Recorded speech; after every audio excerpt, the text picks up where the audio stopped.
ഇതില് ആദ്യത്തെ ഒരു റൗണ്ട് എന്ന് പറയുന്നത് എല്ലാ മത്സരാർത്ഥികളും 2 മിനിറ്റ് വെച്ച് സംസാരിക്കും. 2 മിനിറ്റേ ഉള്ളൂ. തള്ളാൻ നിന്നാൽ നിങ്ങളുടെ സമയം പോകും. ആരും തള്ളിമറിക്കണ്ട, കാര്യമായിട്ട് പറഞ്ഞാൽ മതി. അതിൽ സമകാലിക വായനകൾ, പുസ്തകത്തിൻ്റെ ഉള്ളടക്കം, സാഹിത്യ നിരൂപണം, താരതമ്യ വായനകൾ ഒക്കെ അപ്പോൾ പിന്നെ ആ രൂപത്തിൽ എല്ലാം ഉൾക്കൊള്ളിച്ചുകൊണ്ട് 2 മിനിറ്റിൽ മിഷ്കാത്ത് സിദർ എന്ന പുസ്തകത്തെ നിങ്ങൾ അവതരിപ്പിക്കാം. ഓരോരുത്തരും എല്ലാവരും സംസാരിക്കാം. അതിനുശേഷം ഇവിടുന്ന് വിദ്യാർത്ഥികൾ ചോദ്യം ചോദിക്കും. എന്നിട്ട് നിങ്ങൾ നൽകുന്ന ഉത്തരത്തിൻ്റെ അടിസ്ഥാനത്തിലും ആദ്യത്തെ അവതരണത്തിൻ്റെ അടിസ്ഥാനത്തിലാണ് എന്തുണ്ടാവുക, വിധി നിർണയിക്കപ്പെടുക. അപ്പോൾ നിങ്ങൾ ഇരിക്കുന്ന ഓർഡർ ആണെങ്കിലും അത് ഞങ്ങൾക്ക് ഐഡൻറ്റിഫൈ ചെയ്യാൻ വേണ്ടിയിട്ടാണ്. ആദ്യത്തെ അവസരം പറഞ്ഞല്ലോ, 2 മിനിറ്റ് സംസാരിക്കുന്ന സംഗതി, അതിൻ്റെ ക്രമം നറുക്കിടാം അല്ലേ? നറുക്കിടണ്ടാന്നുണ്ടോ നിങ്ങൾക്ക് എല്ലാവർക്കും? ഈ ഓർഡറിൽ തന്നെ സംസാരിച്ചാൽ മതിയോ? അവർക്ക് നിങ്ങൾക്ക് എങ്ങനെയാലും കുഴപ്പമില്ല. ആരെങ്കിലും ഒബ്ജക്ഷൻ ഉണ്ടെങ്കിൽ ഇപ്പോൾ പറയണം. നറുക്കിടണമെങ്കിൽ നറുക്കിടാം, അല്ലെങ്കിൽ ഈ ഓർഡറിൽ ആൽഫബറ്റിക് ഓർഡറിൽ മൂവ് ചെയ്യാം.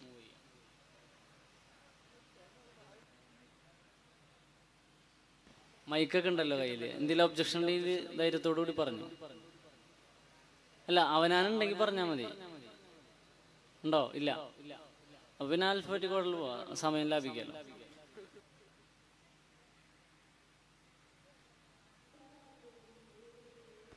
അപ്പൊ 120 സെക്കൻഡാണ് ഓരോരുത്തർക്കും സംസാരിക്കാനുള്ള സമയം. ഓക്കെ, 120 സെക്കൻഡ് ഉണ്ടാവും. ഒരു റീൽ തന്നെ 90 സെക്കൻഡേ ഉള്ളൂ. 120 സെക്കൻഡ് എന്ന് പറയുമ്പോൾ ഒരുപാട് സമയം കിട്ടും. അതിൽ 80 സെക്കൻഡ് ആകുമ്പോൾ അവിടെ നിന്ന് ഒരു വാണിംഗ് ബെല്ല് ഉണ്ടാവും. അതേ ഉണ്ടാവുള്ളൂ കേട്ടോ. കൂടുതൽ നേരം സംസാരിച്ചിട്ടുണ്ടെങ്കിൽ മൈനസ് ആവും. അധികം നേരം സംസാരിക്കരുത്, കാരണം നമുക്ക് വളരെ ടൈറ്റ് മത്സരം. എല്ലാവരും നന്നായി വായിച്ചു തന്നതാണ്. അപ്പോൾ ശരി, 120 സെക്കൻഡ് സംസാരം. അതിൽ 80 സെക്കൻഡ് ആകുമ്പോൾ വാണിംഗ് ബെല്ല് ഉണ്ടാവും. രണ്ടാമത്തെ ബെല്ലിൽ നിർത്തുക, അവിടെ നിർത്തുക. എന്തായാലും പിന്നെ ആവില്ല. നിങ്ങൾ എത്ര നല്ല പോയിന്റ് പറഞ്ഞാലും അത് പരിഗണിക്കില്ല എന്ന് മാത്രമല്ല, ഈ സമയം കഴിഞ്ഞിട്ട് പറയുന്നത് അതെല്ലാ മത്സരത്തിനും സമയം കഴിഞ്ഞിട്ട് പറഞ്ഞ എല്ലാ മണ്ടത്തരങ്ങളും അവിടെ പരിഗണിക്കുകയും ചെയ്യും. അപ്പോൾ അത് അവിടെ നിർത്തിയാൽ മതി. ഉപസംഹാരം ഒന്നും വേണ്ട, നിർത്താം കേട്ടാ. ഞങ്ങൾ പരിഗണിച്ചോളാം വിഷയം നിർത്തിക്കഴിഞ്ഞാൽ. ശരി, അപ്പോൾ എന്ന് തുടങ്ങിക്കോ. അസ്സലാമു അലൈക്കും വറഹ്മത്തുള്ളാഹി തആല വബറകാതുഹു. ആശങ്കകളിൽ നിന്ന് ആശങ്കകളിലേക്ക് കുടിയേറുന്ന ഒരു കൂട്ടം ജനങ്ങളാണ് അഭയാർത്ഥികൾ എന്നുള്ളത്. അവരുടെ നാട്ടിൽ നിന്ന് ഇറക്കി ഓടിക്കപ്പെട്ട ഒരു ജനങ്ങളാണ്. ഈ മ്യാൻമറിലെ വിഷയം തന്നെ നോക്കുകയാണെങ്കിൽ കാണാം, ഈ സാൽവേഷൻ ആർമിയും അതുപോലെ തന്നെ ടെററിസ്റ്റ് ആർമിയുമുള്ള ഒരു യുദ്ധമാണ്. അതിന് ഈ സാൽവേഷൻ ആർമിക്കല്ല, അതുപോലെ ബുദ്ധിസ്റ്റ് ആർമിക്ക് ഈ സർക്കാർ പൂർണ്ണ പിന്തുണ പ്രഖ്യാപിക്കുകയാണ്. അവർക്ക് എല്ലാ പിന്തുണയും കൊടുക്കുകയാണ് സർക്കാർ. ഈ പറയുന്നത് റോഹിംഗ്യൻ മുസ്ലിങ്ങൾ എന്നുള്ളത് അവർ മ്യാൻമറിലേക്ക് കുടിയേറിയ ഒരു കൂട്ടം ജനങ്ങൾ എന്നാണ് അവർ പറയുന്നത്. അതുകൊണ്ട് തന്നെ ഈ ബുദ്ധിസ്റ്റ് ആർമിക്കാണ് ഈ സർക്കാർ പൂർണ്ണ പിന്തുണ പ്രഖ്യാപിക്കുന്നത്. അങ്ങനെ ഉണ്ടായപ്പോൾ ഈ പ്രശ്നം വളരെ രൂക്ഷമാവുകയാണ്. യുദ്ധം ഈ നാട്ടിലുള്ള മ്യാൻമറിലെ എല്ലാ റോഹിംഗ്യൻ ആൾക്കാരോടും നാടുവിടാൻ പ്രഖ്യാപിക്കുകയാണ്. അങ്ങനെയാണ് ഈ പ്രശ്നം ഉണ്ടാകുന്നത്. അതുപോലെ തന്നെയാണ് ഈ സാൽവേഷൻ ആർമി എന്നുള്ളത് ഒരു സലഫിസ്റ്റ് സംഘടനയാണ്. ഈ സലഫിസ്റ്റ് സംഘടന എന്നുള്ളത് ഇവരെ എല്ലാവരും ഒരേപോലെ എതിർക്കുന്നുണ്ട്. ഈ നൂർ ഐഷയുടെ പിതാവ് അബ്ദുറഹ്മാൻ പറയുന്നുണ്ട്, കബീറിനോട് പറഞ്ഞു കൊടുക്കുന്നുണ്ട്, നീ ഒരിക്കൽ നിന്റെ ജീവൻ പോകേണ്ടി വന്നാലും, ഒരിക്കൽ പോലും ഈ മണ്ണിൽ നിന്ന് വിടേണ്ടി വന്നാലും നീ സാൽവേഷൻ ആർമിക്ക് കൂട്ടുനിൽക്കരുത് എന്ന് പറയുന്നതുണ്ട്. അത്രയ്ക്കും തീവ്രമായിരുന്നു അവരുടെ ആശയം. അസ്സലാമു അലൈക്കും വറഹ്മത്തുള്ളാ. മനുഷ്യനെ മനുഷ്യനാക്കുന്നത് മനുഷ്യന്റെ ജീവിത സാഹചര്യമാണ്. അതുപോലെ തന്നെ ഒരു എഴുത്തുകാരനെ എഴുത്തുകാരനാക്കുന്നത് എഴുത്തുകാരന്റെ ജീവിത സന്ദർഭമായിരിക്കും. ശരിക്കും ഇതൊരു നമ്മുടെ പക്കൽ നിന്ന് വരേണ്ട ഒരു എഴുത്ത് തന്നെയാണ്.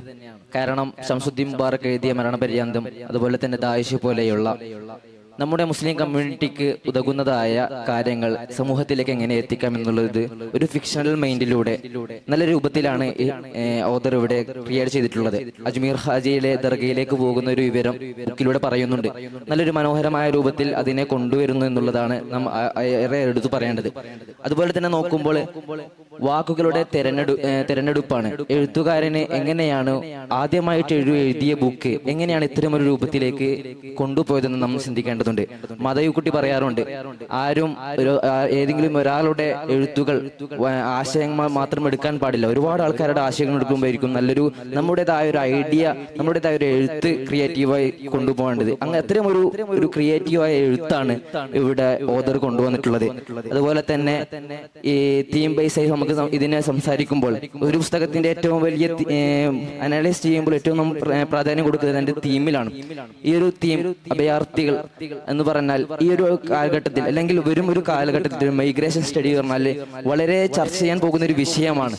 അങ്ങനെയുള്ള ഒരു വിഷയത്തെ കുറിച്ചാണ് എഴുത്തുകാരനിടെ പറഞ്ഞിടുന്നത്.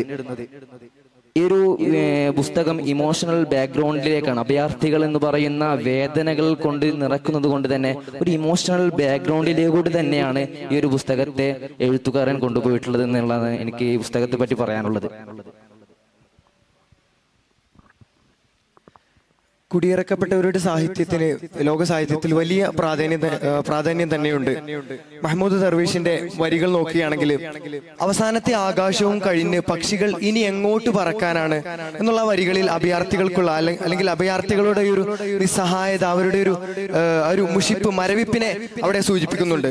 അതിനുശേഷം ലോക സാഹിത്യത്തിൽ വന്ന പ്രധാനപ്പെട്ട കൃതികളാണ് തിമാ കൃതി, ഐലൻ കൃതിയുടെ ആ ഒരു യാത്ര സൂചിപ്പിച്ചുകൊണ്ട് രചിച്ച ഗ്രന്ഥമാണ് എന്താണ് the boy on the beach എന്നുള്ള. അതുപോലെ തന്നെ ഖാലിദ് ഹുസൈനിയുടെ സീ പ്രയർ എന്നുള്ള ഗ്രന്ഥങ്ങളൊക്കെ ഇതിനോട് ഈ ഒരു അഭയാർത്ഥി പ്രശ്നങ്ങൾ ചർച്ച ചെയ്യുന്ന പുസ്തകങ്ങളാക്കി നമുക്ക് പരിചയപ്പെടാൻ സാധിക്കും. അത്തരത്തിൽ കേരളീയ സാഹചര്യത്തിൽ അല്ലെങ്കിൽ കേരളീയ സാഹിത്യ പശ്ചാത്തലത്തിൽ അത്തരം ഗ്രന്ഥങ്ങൾക്ക് വലിയ ഒരു അഭാവം നാം നേരിടുന്ന സാഹചര്യത്തിലാണ് ഈ ഒരു നിഷ്കാസിതർ എന്ന പുസ്തകത്തിന്റെ പ്രാധാന്യം നമുക്ക് മനസ്സിലാക്കാൻ സാധിക്കുന്നത്. പുസ്തകം ഒരു റോഹിംഗ്യൻ അഭയാർത്ഥികളുടെ പ്രശ്നങ്ങളിലേക്കും അവരുടെ ദുരിതങ്ങളിലേക്കും പിന്നീട് അങ്ങോട്ട് ഭീകരതകളും ഭയാനതകളും മതരാഷ്ട്രവാദത്തിന്റെ തീവ്രമുഖങ്ങളും എല്ലാം ചർച്ച ചെയ്യുന്ന ഒരു ഉള്ളടക്കമാണ് ഇതിനുള്ളത്. ഇതിന്റെ സാഹിത്യ വശങ്ങൾ പരിശോധിച്ച് നോക്കുകയാണെങ്കിൽ മലയാളത്തിൽ വളരെ അപൂർവമായിട്ടുള്ള ഒരു സാഹിത്യ രൂപമാണ് കുടിയേറ്റപ്പെട്ടവന്റെ സാഹിത്യ സംസാരം, സാഹിത്യ ചർച്ച എന്നുള്ളത്. അപ്പോൾ ആ ഒരു രീതിയിൽ വളരെയധികം പ്രാധാന്യം ഈ പുസ്തകത്തിനുണ്ട്. അതുപോലെ തന്നെ മാജി ബാജി തുടങ്ങിയ ഗ്രാമീണ ബർമൻ പേരുകൾ ഉപയോഗപ്പെടുത്തിക്കൊണ്ടുള്ള അത്തരത്തിൽ ഗ്രാമീണ സംസ്കാരത്തിലേക്ക് ഇറങ്ങിച്ചെന്നിട്ടുള്ള ഒരു സാഹിത്യ രൂപം നമുക്ക് ഈ ഗ്രന്ഥത്തിലൂടെ കാണാൻ സാധിക്കുന്നതാണ്. നല്ലൊരു സാഹിത്യകൃതി എന്ന നിലയ്ക്ക് ആ പുസ്തകത്തിലുള്ള സാഹചര്യങ്ങൾ ഏതൊരു തുടക്കക്കാരൻ വായിക്കുമ്പോഴും അതിന്റെ ആ പശ്ചാത്തലങ്ങളിലൂടെ നമ്മൾ സഞ്ചരിക്കുന്നത് പോലെ അതിന്റെ ചിത്രങ്ങൾ നമ്മൾ മനസ്സിൽ കണ്ടുകൊണ്ട് തന്നെ ആ വായനയെ നമുക്ക് മുന്നോട്ട് കൊണ്ടുപോകാൻ പറ്റുന്ന രൂപത്തിൽ ഒരു തുടക്കക്കാരനെന്ന മറ്റു ഗ്രന്ഥങ്ങളൊന്നും എഴുതാത്ത ഒരു തുടക്കക്കാരൻ രചിച്ച ഒരു വളരെ മനോഹരമായ 3 വർഷം സമയമെടുത്തുകൊണ്ട് അദ്ദേഹം രചിച്ച വളരെ മനോഹരമായ ഒരു കൃതി ആയതുകൊണ്ട് തന്നെ അതിൽ തന്നെ വളരെയധികം ശ്രദ്ധ നേടാതെ പോയി എന്നുള്ളത് നാം ചർച്ച ചെയ്യേണ്ടതാണ്. എന്തുകൊണ്ടാണ് ഒരു തുടക്കക്കാരന്റെ കൃതിക്ക് സമൂഹത്തിൽ വലിയ വില നൽകാത്തത് എന്ന് ചർച്ച ചെയ്യുമ്പോൾ അത്രമാത്രം ആളുകൾ വായിക്കുമ്പോൾ ശ്രദ്ധ ആ വിഷയങ്ങളെ കുറിച്ച് അദ്ദേഹം അതിൽ പ്രതിപാദിക്കുന്നുണ്ട്.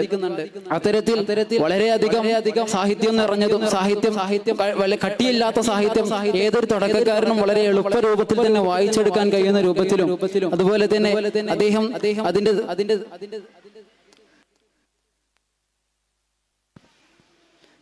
താനായി മാറിയ നാൾ തുടങ്ങിയ അലച്ചിലാണ്. അന്നേ തുടങ്ങിയതാണ് വഴികളുടെ ഈ ധാരാളിത്വം. ലോബയുടെ ഈ കവിതയിൽ അഭയാർത്ഥികളുടെ നിസ്സഹായതയെ വരച്ചിരുന്നുണ്ട്. അതിന്റെ ഒരു പൂർണ്ണ രൂപമാണ് ഇഹ്ജാസ് അബ്ദുള്ള രചിച്ച നിഷ്കാസിദർ. ഈ പുസ്തകം വായിച്ചപ്പോൾ എനിക്ക് ഓർമ്മ വന്നത് ജുനൈദ് അബൂബക്കർ രചിച്ച സഹറാവി എന്നൊരു പുസ്തകമുണ്ട്. ആ പുസ്തകത്തിൽ ജസീക്ക എന്നൊരു കഥാപാത്രം ആ അഭയാർത്ഥികളുടെ ഇടയിലേക്ക് പോയി ചെന്നുകൊണ്ട് കൃത്യമായിട്ട് അവരെ കുറിച്ച് പഠിച്ച് അവരുടെ നിസ്സഹായതയെ വരച്ചിരുന്നുണ്ട്. ആ പുസ്തകത്തിന്റെ ശൈലിയിലാണ് നിഷ്കാസർ പോകുന്നത്. അതുപോലെ തന്നെ പുസ്തകത്തിൽ റസീന എന്ന കഥാപാത്രത്തെ ISIS ഭീകരവാദികൾ ഉപദ്രവിക്കുന്നുണ്ട്. ആ സമയത്ത് 2018 നോബൽ പ്രൈസ് കിട്ടിയ പുസ്തകമുണ്ട്, ദ ലാസ്റ്റ് ഗേൾ. നാദിയ മുറാദ് രചിച്ച പുസ്തകമാണ്. ആ പുസ്തകത്തിൽ നാദിയ മുറാദ് എനിക്ക് അനുഭവിച്ച പീഡനങ്ങളെല്ലാം വളരെ വ്യക്തമായി പറയുന്നുണ്ട്. അതേ രൂപത്തിൽ തന്നെയാണ് നിഷ്കാസർ നമുക്ക് കാണാൻ സാധിക്കുന്നത്. അതിന്റെ സാഹിത്യ നിരൂപണത്തിലേക്ക് വരുമ്പോൾ ഒരുപാട് നല്ല വശങ്ങൾ ഉണ്ടെങ്കിൽ പോലും ചില നെഗറ്റീവ് വശങ്ങൾ കൂടിയുണ്ട്. ചില പേജുകളിൽ നാം ഒന്നാമത്തെ വരി വായിക്കുമ്പോൾ രണ്ടാമത്തെയും മൂന്നാമത്തെയും വരികളിൽ പറയുന്നത് നമുക്ക് അതിനു മുമ്പേ മനസ്സിലാകും. അത്തരത്തിൽ വളരെ ഗോപ്യമായി പറയേണ്ടത് വിവരിച്ചു പറഞ്ഞത് കൊണ്ട് ഒരു അഭംഗി സൃഷ്ടിച്ചിട്ടുണ്ടോ എന്ന് നമുക്ക് വായനയിൽ നിന്ന് മനസ്സിലാകും. അതുപോലെ തന്നെ ഒരുപാട് ഉദാഹരണങ്ങൾ അതിൽ കൊണ്ടുവരുന്നുണ്ട്. ഇഹ്ജാസ് അബ്ദുള്ള നൂറാനി രചിച്ച നിഷ്കാസിതർ ചർച്ച ചെയ്യുമ്പോൾ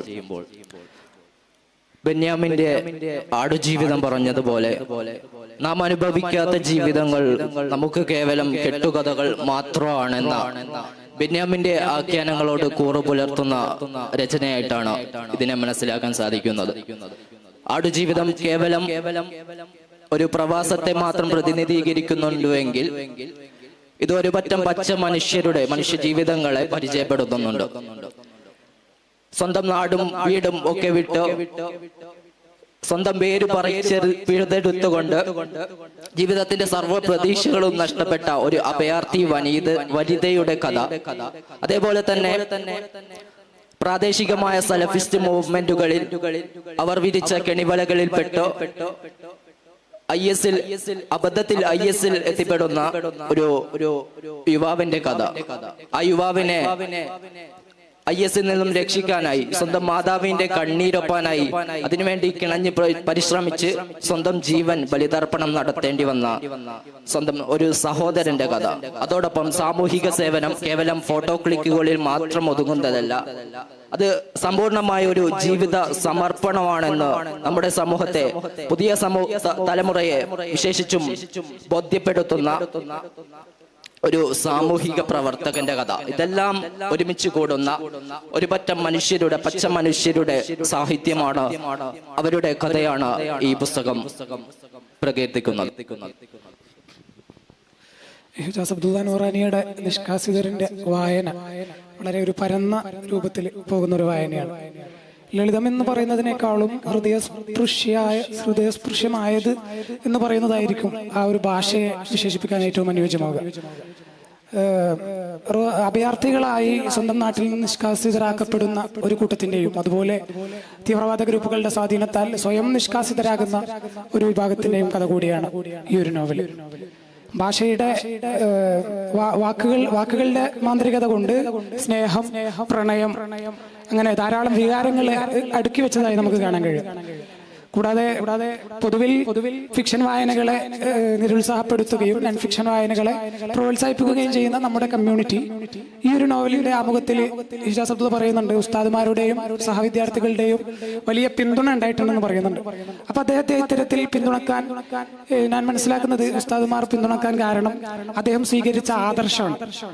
ആദർശത്തിന്റെ മനോഹരമായ ഒരു വശവും അതുപോലെ ഒരു നോവൽ കളിക്കാവാൻ കാമത്തിന്റെ ലാഞ്ചന വേണമെന്ന ഒരു മലയാള പാരമ്പര്യം പൊളിച്ചടക്കുന്ന രീതിയിൽ പ്രണയത്തിന്റെ മനോഹരമായ വശങ്ങൾ, ലൈംഗിക മാംസനിബദ്ധ പ്രണയത്തെ പറയാതെ മനോഹരമായ വശങ്ങൾ പറയുന്ന ഒരു നോവൽ കൂടിയാണിത്.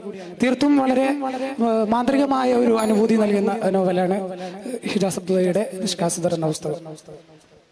നിഷ്കാസിതർ എന്നുള്ള ഒരു ഹെഡിങ്ങിൽ തന്നെ അദ്ദേഹം അതിന്റെ ഒരു സിംഹഭാഗം തന്നെ അതിൽ ഒതുക്കിയിട്ടുണ്ട്. നിഷ്കാസിതർ എന്നുള്ളതിന്റെ ഒരു അർത്ഥം തന്നെ നീക്കം ചെയ്യപ്പെട്ടവർ എന്നൊരു അർത്ഥത്തിലാണ്.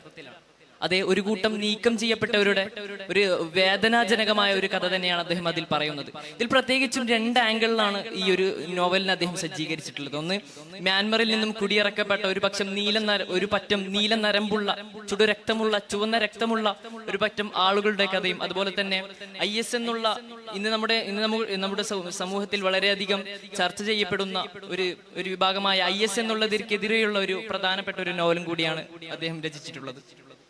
ഇതിൽ പ്രധാനമായും IS എന്താണ്, അതായത് ഇപ്പോൾ നമ്മുടെ സമൂഹത്തിൽ എല്ലാവർക്കുമുള്ള എല്ലാ തെറ്റിദ്ധാരണകളെയും പൊളിച്ചെടുക്കുന്ന വിധത്തിലുള്ള എല്ലാവിധ മറുപടികളും ഉൾക്കൊള്ളിച്ചുകൊണ്ടുള്ള ഒരു നോവൽ തന്നെയാണ് എനിക്ക് തോന്നിയിട്ടുള്ളത്. കാരണം ഇന്ന് മുസ്ലിങ്ങൾക്കിടയിലും മുസ്ലിങ്ങൾ അല്ലാത്തവർക്കിടയിലുമുള്ള ഒരു സംശയമാണ് IS എന്നുള്ളത് മുസ്ലിം സംഘടന തന്നെയാണല്ലോ, മുസ്ലിമീങ്ങൾ തന്നെയാണല്ലോ ഇതിനൊക്കെ പിറകിൽ എന്നുള്ളതിന് വളരെ കൃത്യമായിട്ടുള്ള ഒരു മറുപടിയാണ് അദ്ദേഹം നൽകിയിട്ടുള്ളത്. എല്ലാ വിഭാഗത്തിലും കാണും ഒരു പറ്റം തീവ്ര ഒരു നിലപാടുള്ളവർ. ഇസ്ലാമിലാണെങ്കിൽ അത് IS എന്നുള്ളതും, അതുപോലെ തന്നെ ഹിന്ദുത്വ വിഭാഗങ്ങൾക്കിടയിലാണെങ്കിൽ RSS എന്നുള്ളതും, അതുപോലെ തന്നെ ക്രിസ്ത്യൻസിനുകൾക്കിടയിലാണെങ്കിൽ അതും അവർക്കും ഒരു വിഭാഗമുണ്ട്. അപ്പോൾ നാം ഇതിൽ നിന്ന് മനസ്സിലാക്കേണ്ടത് കേവലം ഒരു മാമ്പഴത്തിന്റെ ആ മാമ്പഴം മുഴുവനായിട്ടും ഇപ്പോൾ നമുക്ക് നമ്മുടെ കയ്യിലുള്ളത് ഒരു കിലോ മാമ്പഴമാണെങ്കിൽ അതിൽ 1-2 മാമ്പഴങ്ങൾ എന്തായാലും കെട്ടുപോയിട്ടുണ്ടാവും. അപ്പോൾ അത് കരുതിക്കൊണ്ട് നാം മാമ്പഴം മുഴുവനായിട്ടും കെട്ടതാണെന്ന് ഒരിക്കലും പറയുവാൻ സാധിക്കുകയില്ല. കാരണം ആ മാമ്പഴത്തിന്റെ മറ്റുള്ള വശങ്ങൾ കൂടി നാം കാണേണ്ടതുണ്ട്. അതുപോലെ തന്നെ നാം മനസ്സിലാക്കേണ്ടത് മറ്റൊരു കാര്യം എന്നുള്ളത്, ഇസ്ലാം ഒരിക്കലും ഒരു തീവ്രവാദത്തെ സപ്പോർട്ട് ചെയ്യുന്ന, അല്ലെങ്കിൽ ഇസ്ലാം ഒരിക്കലും ഒരു തീവ്രവാദത്തിന്റെ ബേസിൽ അല്ലെങ്കിൽ യുദ്ധക്കൊതിയന്മാരായിക്കൊണ്ട് ജീവിക്കുന്ന ഒരു പറ്റം മനുഷ്യരാണ് എന്നുള്ള എല്ലാവരുടെയും എല്ലാ വിശ്വാസങ്ങളെയും എല്ലാവരുടെയും എല്ലാ ദുഷ്വിശ്വാസങ്ങളെയും പൊളിച്ചടക്കിക്കൊണ്ടാണ് അദ്ദേഹം ഈ നോവലിന്റെ മറ്റൊരു ഭാഗമായി അദ്ദേഹം ഉൾപ്പെടുത്തിയിട്ടുള്ളത്. കേവലം അഭയാർത്ഥി പ്രശ്നങ്ങൾ ചർച്ച ചെയ്യുന്ന പുസ്തകം എന്നതിനപ്പുറം മനുഷ്യ മനസ്സുകൾ തമ്മിലുള്ള സ്നേഹത്തിന്റെയും അനുകമ്പയുടെയും കരുണയുടെയും ഒക്കെ പ്രതിബിംബങ്ങളായിട്ടാണ് ഈ പുസ്തകത്തെ ഞാൻ മനസ്സിലാക്കുന്നത്. പുസ്തകത്തിൽ ഷരീഫ് റഹ്മാൻ എന്ന പ്രധാന അവതാരകൻ തന്റെ ദാമ്പത്യത്തിൽ ഏറ്റവും പ്രധാനപ്പെട്ട സമയമായ ഭാര്യയുടെ ആദ്യത്തെ പ്രസവത്തിന്റെ സമയത്ത് നൂർ ആയിഷ എന്ന ജീവിതത്തിൽ ഭർത്താവ് മാത്രം പ്രതീക്ഷയുള്ള ഒരു സ്ത്രീക്ക് വേണ്ടി തന്റെ ഭാര്യയുടെ അടുത്ത് പോലും നിൽക്കാതെ ബഗ്ദാദിലേക്ക് പോകുന്നുണ്ട്. അപ്പൊ അതുപോലെ തന്നെ ബഷീർ മൻസൂർ തന്റെ സഹോദരനെ തേടി ബഗ്ദാദിൽ എത്തിയപ്പോഴും റോസിന എന്ന പെൺകുട്ടി ആക്രമിക്കപ്പെടുന്ന സമയത്ത് ആ പെൺകുട്ടിയെ രക്ഷിക്കാൻ വേണ്ടി IS ഭീകരത അറിഞ്ഞാൽ തന്റെ ജീവൻ നഷ്ടപ്പെടുമെന്ന് അറിഞ്ഞിട്ട് പോലും അദ്ദേഹം ആ പെൺകുട്ടിയെ രക്ഷപ്പെടുത്തുന്നുണ്ട്. ഇങ്ങനെ കഥാപാത്രം പുസ്തകത്തിന്റെ തുടക്കം മുതൽ അവസാനം വരെ കഥാപാത്രങ്ങളുടെ ഉള്ളിലുള്ള ഒരു മനുഷ്യ നന്മ, എത്ര ഭീകരനാണെങ്കിൽ പോലും മനുഷ്യന്റെ മനസ്സിലുണ്ടാകുന്ന നന്മയെ ഈ പുസ്തകം കാര്യമായിട്ട് പ്രതിനിധാനം ചെയ്യുന്നുണ്ട്. ഈ നൂറായിഷ അതിർത്തി കടക്കുമ്പോഴുണ്ടായിരുന്ന പട്ടാളക്കാരുടെ സമീപനവും അങ്ങനെ ഒരുപാട് കാര്യങ്ങൾ അതിൽ പറയുന്നുണ്ട്. പിന്നെ കാര്യമായി ഇസ്ലാമിനെതിരെ സമൂഹത്തിലുള്ള ചില പൊതുബോധങ്ങളെ ലേഖകൻ തകർക്കുന്നുണ്ട്. സലഫിസ്റ്റ് ആശയങ്ങൾക്ക് എങ്ങനെയാണ് ഇസ്ലാം മറുപടി കൊടുക്കുന്നുള്ളതും പുസ്തകത്തിൽ പറയുന്നുണ്ട്. പുസ്തകത്തിന്റെ സാഹിത്യ നിരൂപണം നോക്കുമ്പോൾ വായനക്കാരനെ കൊത്തിവലിക്കുന്ന ഒരു ശൈലിയാണ് പുസ്തകത്തിൽ സ്വീകരിച്ചിട്ടുള്ളത്. അഭയാർത്ഥികള് അവരുടെ പലായനം ചെയ്യുന്ന സമയത്ത് പറയുന്നുണ്ട്, ഈ മണ്ണ് പോലും കുത്തി നോവിക്കുന്നു എന്ന ഒരു വേദനയുണ്ട് എന്നുള്ളത്. ഇപ്പോ മൊത്തത്തിൽ ഈ പുസ്തകം ഒരുപാടധികം നമുക്ക് ഇൻസൈറ്റുകൾ നൽകുന്നുണ്ട്. ഇന്ന് ഈ വേദിയിൽ നിഷ്കാസിതരെ കുറിച്ച് സംസാരിക്കുമ്പോൾ ഒന്നാമത് എനിക്ക് വളരെയധികം സന്തോഷമുണ്ട്. കാരണം വെച്ചാൽ നമ്മളെ കമ്മ്യൂണിറ്റിയിൽ നിന്ന് ഒരു നോൺ ഫിക്ഷനായിട്ടുള്ള ഒരു നോവൽ ഉയർന്നു വന്നിരിക്കുകയാണ്. നോവൽ എന്ന് പറയുമ്പോൾ, നിഷ്കാസിതരെ കുറിച്ച് പറയുമ്പോൾ ഒരുപാട് വൈകാരികതയുള്ള, അതിഭീകരമായ വൈകാരിക ബാക്ക്ഗ്രൗണ്ടുള്ള ഒരുപാട് കഥാപാത്രങ്ങളെ ഇതിൽ അവതരിപ്പിക്കാനുള്ള വലിയൊരു റിസ്ക് ആണ് ശരിക്ക് ഈ ഹബീബുല്ലാ എന്ന് പറയുന്ന ആദ്യമായിട്ട് അദ്ദേഹം ഈ ഒരു നോവൽ ചെയ്യുന്നത്. ഇതിൽ ഭാര്യയുണ്ട്, പെങ്ങളുണ്ട്, പിന്നെ ആരും ഇല്ലാതെ നിലാരംഭരായ ഒരു ഗർഭിണിയുണ്ട്, അതല്ലാത്ത ഗർഭിണിയുണ്ട്. ഇങ്ങനെ ഒരുപാട് പേരെ ഇതിൽ അവതരിപ്പിക്കാൻ വേണ്ടിയിട്ടുള്ള വലിയ ശ്രമമാണ് നിഷ്കാസിതർ നടത്തുന്നത്. കുടിയേർക്കപ്പെട്ടവർ എന്നതും റോഹിംഗ്യന്മാർക്ക് അപ്പുറം നമ്മൾ മാത്രം നമുക്ക് പറയാൻ സാധിക്കുന്ന ചില പ്രത്യേക ആശയങ്ങൾ ഇതിൽ വളരെയധികം മുന്നോട്ട് വെക്കുന്നതാണ്. ഒന്നാമത്തത് സെലഫിസം. ഞാൻ നേരത്തെ സൂചിപ്പിച്ചിരുന്നു നാദിയ മുറാദിന്റെ ഒരു പുസ്തകം, 2014 നോബൽ പ്രൈസ് കിട്ടിയ നാദിയ മുറാദിന്റെ IS ഭീകര, അവളൊരു യസീദി പെൺകുട്ടിയാണ്. യസീദികൾ അനുഭവിച്ച ത്യാഗങ്ങളും വേദനകളൊക്കെ വിവരിച്ചുകൊണ്ടുള്ള പുസ്തകമാണ് ഇത്. അതിൽ ഒരിക്കലും എന്താണ് സെലഫിസം എന്ന് അവൾക്ക് പറഞ്ഞു വെക്കാൻ പൂർണ്ണമായിട്ട് സാധിക്കണില്ല. അപ്പോൾ അതിൽ നിന്ന് മറിച്ച് നമുക്ക് എന്താണ് സെലഫിസം എന്നും എന്താണ് ഇസ്ലാം എന്നും അറിയുന്ന ആ ഒരു പാരമ്പര്യത്തിന്റെ മനോഹാരിത വരച്ചു കാട്ടാൻ ഈ ഒരു എഴുത്തുകാരൻ വളരെയധികം ഇതിൽ ശ്രമിച്ചിട്ടുണ്ട് എന്നുള്ളത് എന്നെ വളരെയധികം സന്തോഷിപ്പിച്ചൊരു കാര്യമാണ്. പിന്നെ എഴുത്തിന്റെ സാഹിത്യത്തിന്റെ ഭാഗത്തിലേക്ക് വരുമ്പോൾ ചിലയിടത്തൊക്കെ ചില പ്രയോഗങ്ങളുടെ അതിപ്രസരം ചെറുതായിട്ടുള്ള ഇടങ്ങറുകളൊക്കെ സൃഷ്ടിച്ചിട്ടുണ്ട്. എങ്കിലും ചില പ്രയോഗങ്ങൾ ഇങ്ങനെ തന്നെ വെച്ച് നോക്കുമ്പോൾ ചില പ്രയോഗങ്ങൾ വളരെ ത്രസിപ്പിക്കുന്നതായിരുന്നു. ഞാനൊരു ചെറിയൊരു ഉദാഹരണം പറഞ്ഞ് നിർത്തുകയാണ്. എൻ്റെ ഭാര്യ പ്രസവ മുറിയിലുള്ളിൽ എവിടെയോ വേദനയോടെ ജീവിതത്തോട് മല്ലിട്ടുകൊണ്ടിരിക്കുകയാണ്. ദൈവമേ, ഒരു അപകടവും വരുത്തല്ലേ. സ്ത്രീയാണ്, അമ്മയാണ്, മനുഷ്യ തലമുറയുടെ നിലനിൽപ്പിനായി ഉള്ള സമരം ചെയ്യുകയാണ് അവൾ. സ്ത്രീ ഇല്ലെങ്കിൽ ഭൂഗോളമില്ല, സ്ത്രീയാണ് മനുഷ്യൻ, അവളുടെ ഗർഭമുഴയാണ് ഭൂഗോളം. അത്ര മനോഹരമായ ഒരു ഇത് എനിക്ക് തോന്നിയ ഒരു വരി ഞാൻ ഉദ്ധരിച്ചതാണ്. ബാക്കി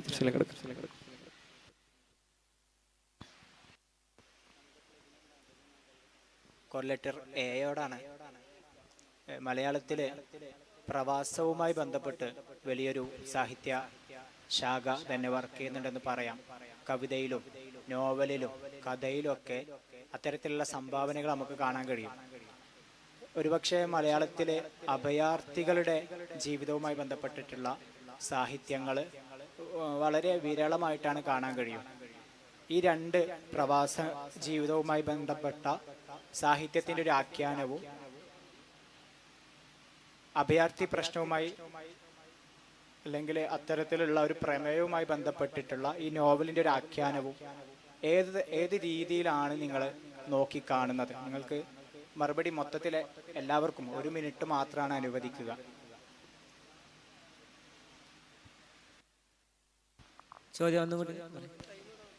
മലയാളത്തിലെ പ്രവാസികളുടെ ജീവിതവുമായി ബന്ധപ്പെട്ടിട്ടുള്ള അത് ഗൾഫാവട്ടെ, മ്യാൻമർ ആവട്ടെ, അന്നത്തെ ബർമ്മ, ആസാം പണിക്കാർ പോലെയുള്ള കവിതകളാവട്ടെ, ധാരാളം സൃഷ്ടികൾ നമുക്ക് പരിചിതമായിട്ടുണ്ട്. ആടുജീവിതമൊക്കെ ഏറ്റവും സുപരിചിതമായിട്ടുള്ള ഒരു ഉദാഹരണമാണ്. അതിൻ്റെ ഒരു ആഖ്യാന രീതിയിൽ നിന്ന് നമ്മൾ നിഷ്കാസിതർ എന്നുള്ള അഭയാർത്ഥി പ്രശ്നത്തെ പ്രധാന പ്രമേയമായി എടുക്കുന്ന ഒരു പുസ്തകത്തിലേക്ക് വരുമ്പോൾ ഈ രണ്ട് ആഖ്യാനങ്ങളിലുള്ള ഒരു രീതിശാസ്ത്രത്തെ നിങ്ങൾ എങ്ങനെയാണ് നോക്കിക്കാണുന്നത്? അതെങ്ങനെയാണ് വായനക്കാരനെ അഭിമുഖീകരിക്കുന്നത്, അഭിസംബോധന ചെയ്യുന്നത് എന്നാണ് നിങ്ങളുടെ അഭിപ്രായം?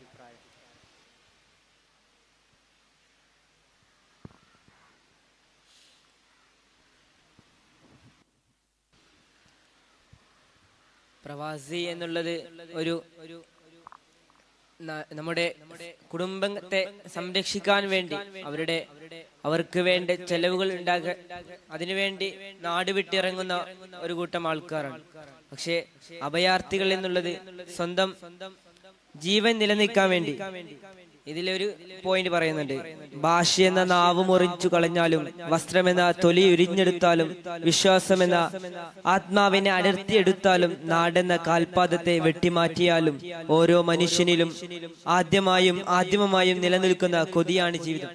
അങ്ങനെയാണ് ഈ ജീവിതം എന്നുള്ളത്.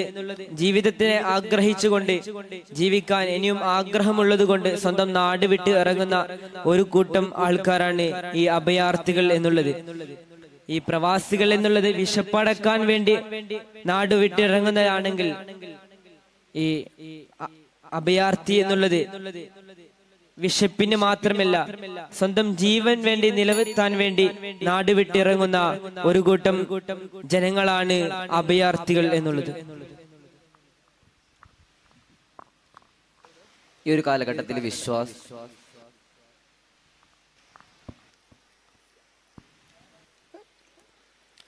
മലയാളത്തിൽ ഇതുപോലെ വന്നിട്ടുള്ള ഒരു പുസ്തകമാണ് ദായിഷ്. ശംസുദ്ദീൻ മുബാറക്ക് എഴുതിയിട്ടുള്ളതാണ്. അപ്പോൾ നമുക്ക് താരതമ്യം ചെയ്യാവുന്ന ഒരു പുസ്തകമാണ്, നിഷ്കാസിതരുമായി താരതമ്യം ചെയ്യാവുന്ന ഒരു പുസ്തകമാണ് ദായിഷ്. അപ്പോൾ ഏതൊക്കെ രീതിയിലാണ് അത് തമ്മിൽ ബന്ധമുള്ളത്? ഏത് കൃതിയാണ് മറ്റുള്ള രണ്ട് കൃതിയിൽ വെച്ചിട്ട് ഏറ്റവും നല്ല കൃതി ഏതാണ്? അത് ഭാഷയിലും ശൈലിയിലും ആഖ്യാനത്തിലും അവതരണത്തിലൊക്കെ ഏത് കൃതി മികച്ചു നിൽക്കുന്നു എന്നതിനെ കുറിച്ചൊക്കെയുള്ള സംസാരം. എനിക്കൊന്നും കൂടി ബെറ്ററായി തോന്നിയത് നിഷ്കാസർ തന്നെയാണ്. കാരണം ഈ ഒരു സമകാലിക ലോകത്ത് വിശ്വാസമില്ലായ്മ അത് വർദ്ധിച്ചു വരുന്നുണ്ട്. ഈ ഒരു സമയത്ത് ഭർത്താവിനെ വിശ്വസിക്കാതെ വിശ്വാസമില്ലാത്തൊരു സമയത്ത് നൂറായിഷ എന്തുകൊണ്ട് തന്നെ ഈ ഒരു അപകട മേഖലയിൽ നിന്ന് വിട്ടുപോയ ഭർത്താവിനെ വിശ്വസിച്ചിരിക്കുന്നു? നിങ്ങൾ ചിന്തിച്ചു നോക്കേണ്ടതുണ്ട്. വിശ്വാസം എന്നുള്ള ഒരു മനുഷ്യനുണ്ടാവേണ്ട സാധനം അത് അവിടെ പഠിപ്പിച്ചു കൊടുക്കുകയാണ് ചെയ്യുന്നത്. അഭയാർത്ഥികളെ വെച്ച് നോക്കുമ്പോൾ അഭയാർത്ഥികൾ ഒരുപാട് പ്രശ്നങ്ങൾ നേരിടുന്നവരാണ്. അപ്പോൾ ഈ ഒരു കാലഘട്ടത്തിൽ ആത്മഹത്യ ചെയ്യാനുള്ള സാധ്യത വളരെ കൂടുതലാണ്. അഭയാർത്ഥികൾ ഇങ്ങനെ ആത്മഹത്യ ചെയ്തു പോകുന്ന ഒരു കാലം വരുമ്പോൾ എന്തുകൊണ്ടും ഈ ഒരു നൂറായിഷ പോലെയുള്ള കഥാപാത്രം, നിഷ്കാസ്തറിന്റെ കഥാപാത്രത്തിലേക്ക് നോക്കുമ്പോൾ ഇത്രയും വലിയ ത്യാഗങ്ങൾ സഹിച്ചിട്ടും, അതായത് ഒരുപാട് സ്ഥലത്തു നിന്ന് മറ്റൊരു സ്ഥലത്തിലേക്ക് മാറി പോകുമ്പോഴൊക്കെ അവിടെയൊക്കെ മരണം, ആത്മഹത്യ എന്നുള്ള ഒരു സംഭവം ഇല്ലാതെ ഒരു പോസിറ്റീവ് മൈൻഡിലൂടെയാണ് അവര് ഇതിനെ കൊണ്ടുപോകുന്നത്. ഇങ്ങനെ നോക്കുമ്പോൾ ദായിഷിനെ വെച്ച് നോക്കുമ്പോൾ ഏറ്റവും നല്ല രൂപത്തിലേക്ക് ആവിഷ്കരിച്ചിട്ടുള്ള, സമകാലികമായിട്ടും നല്ല രൂപത്തിലേക്ക് ആവിഷ്കരിച്ചിട്ടുള്ള കൃതിയാണ് നിഷ്കാസ്തർ എന്നാണ് എനിക്ക് പറയാനുള്ളത്.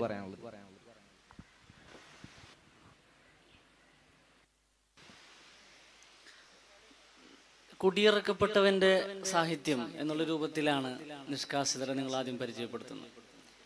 ഈ ആഗോളീകരണത്തിന്റെ ഒരു കാലമാണ്, അതിരുകളില്ലാത്ത ലോകം സാധ്യമാക്കുകയാണ് ആഗോളവൽക്കരണത്തിന്റെ സാധ്യതകൾ എന്ന് പറയുന്ന ഒരു കാലഘട്ടത്തിൽ കൂടുതൽ കൂടുതൽ അതിരുകൾ ഉണ്ടാകുന്ന ഒരു ഫിനോമിനയാണ് അഭയാർത്ഥികളെ സംബന്ധിച്ചിടത്തോളം. ഒരു ദേശവും ഇല്ലാത്ത ആളുകൾ, കടലിൽ അലയേണ്ടി വരുന്ന ആളുകൾ.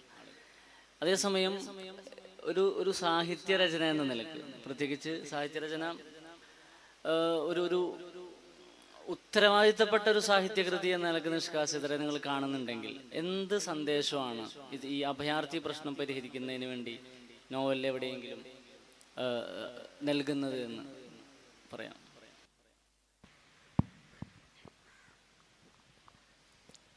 നിരവധി അഭയാർത്ഥി പ്രശ്നങ്ങളെ അഭിമുഖീകരിക്കുന്ന ഒരു കൃതിയാണ് നിഷ്കാസിതർ എന്നുള്ളത്. ഇതില് പുസ്തകത്തിന്റെ ഒരു ന്യൂനതയായിട്ട് ഞാൻ മനസ്സിലാക്കുന്നത്, എനിക്ക് എന്റെ നിലപാട് പറയാനുള്ള കൃത്യമായ അവസരമുണ്ടെന്ന് ഞാൻ മനസ്സിലാക്കുന്നു. പുസ്തകം അഭയാർത്ഥി പ്രശ്നങ്ങൾ, പിന്നെ മതരാഷ്ട്രവാദത്തിലേക്ക്, പിന്നെ സ്നേഹം, കാരുണ്യം, ഐക്യം, ചേർത്ത് നിർത്തൽ, അങ്ങനെ പല സംജ്ഞകളും പരിശോധിച്ചു പോകുമ്പോഴും അഭയാർത്ഥി പ്രശ്നങ്ങളുടെ തീവ്രത വായനക്കാരന് മനസ്സിലാക്കി തരുന്നു. ആ തീവ്രതകളിൽ നിന്നും അഭയാർത്ഥി പ്രശ്നങ്ങളെ പരിഹരിക്കുന്നതിനുള്ള യാതൊരുവിധ വരികളും യാതൊരുവിധ മേഖലകളും ഞാൻ ഈ പുസ്തകത്തിൽ കണ്ടിട്ടില്ല എന്ന് ആത്മാർത്ഥമായിട്ട് പറയുകയാണ്. അഭയാർത്ഥി പ്രശ്നങ്ങളുടെ തീവ്രത അത് എത്രമാത്രം ഞാൻ താരതമ്യ വായനയിൽ പറഞ്ഞു. ഐലാൻഡ് കുർദിയുടെ ഒരു സംഭവം, മെഡിറ്ററേനിയൻ കടലിൽ മുങ്ങി മരിച്ച് തീരത്തടിഞ്ഞ ആ ഒരു ചുവപ്പ് വസ്ത്രം ധരിച്ച ആ ഒരു കുട്ടിയുടെ ചിത്രം എല്ലാവരും ചർച്ച ചെയ്തിരുന്നു. അത്രമാത്രം ഈ പുസ്തകവും അഭയാർത്ഥി പ്രശ്നങ്ങളുടെ തീവ്രതയിലേക്ക് ഇറങ്ങി ചെല്ലുന്നുണ്ടെങ്കിലും അതിനൊരു പരിഹാരം ഇതെങ്ങനെ മറികടക്കും എന്നുള്ള രീതിയിൽ യാതൊന്നും കൊണ്ടുവന്നിട്ടില്ല. പല വിഷയങ്ങൾ, ഒരുപാട് ഭൂമിശാസ്ത്രപരമായിട്ടുള്ള വലിയൊരു മേഖല ഇങ്ങനെ കടന്നു പോകുന്നുണ്ട് എന്ന് മാത്രമാണ് ഞാൻ മനസ്സിലാക്കുന്നത്.